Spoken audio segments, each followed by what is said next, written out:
Since 2008 in particular, we lost a lot of people during that, right after that particular crisis. And, it's been very slow for people coming back. A lot of people often, when they leave the industry, they come back, but that hasn't happened this last time.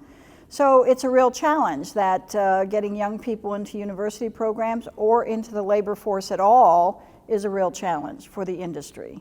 And we recognize it in terms of school enrollments and those people pursuing education in these areas, but they are coming. And we've regained a lot of that enrollment over the last several years. So they're back. I will tell you, I do think they're looking for something a little different in the industry. They're looking for different kinds of opportunities than the traditional workforce or worker would have thought to have an opportunity for in the past. They really want to be involved across the board in solution finding, not just in solution delivering. So that's one thing we see as a difference in the emerging workforce. So one of the things I see that is a flat out hard trend, and a hard trend means it is absolutely coming. One of those is robotics and automation implemented into the workforce that we have currently. So knowing that's coming, in other words, it's coming. It's not like it's not going to happen or it might happen. It flat out is. And one of the things I think we need to do a better job at is proactively preparing for it, both in the creation of, say, new jobs to supplement that automation and robotics, new jobs, but also just to get people ready for the idea of it. The idea that some of the tasks that are associated with construction, highway construction, so many things, may be done in an automated fashion, but it doesn't mean that we're not going to need people to monitor that, to do the joysticks that are going to be used to do some of these tasks. And what I look forward to is the opportunity to really prepare the current workforce for new skill sets, because it's going to happen.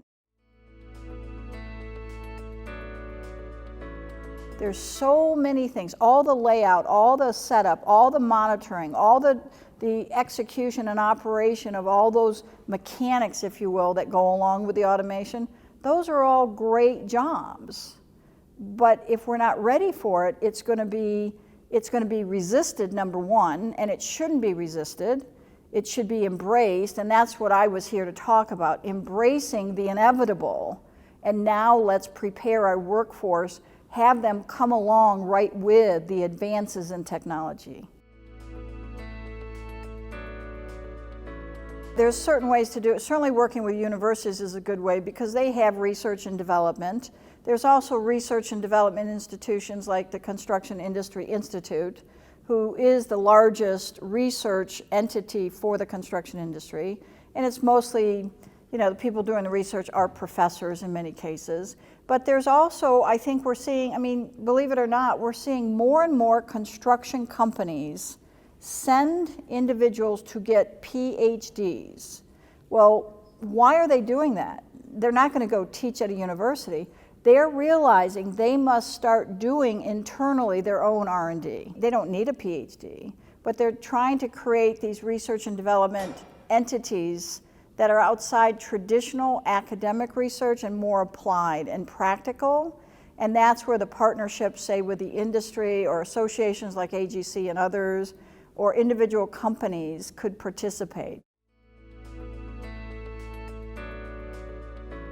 And the other thing I see as a trend is capital investors that have nothing to do with the industry are starting to put some big dollars focused on construction technology. They're either going to put it on us and we're going to have nothing to say about it, or we're going to put it on ourselves and take on this challenge ourselves and add innovation and find new techniques for building highways and other things. If we don't do that ourselves, somebody's going to do it for us. Just like Amazon went in and bought Whole Foods, somebody who's non-construction is going to come in and disrupt our industry, and we're going to be sitting there saying, what just happened? So I just think my message is let's be proactive in this rather than reactive, and let's get ahead of this so we can lead it rather than be reactive and just take their orders. what young person wants to stay in that industry that has not embraced technology when all these other industries have? And you know young people today, I mean, there's nothing they don't know how to do with technology. And that's not the end all. That's not the full story, but it's got to be a piece of what we're doing.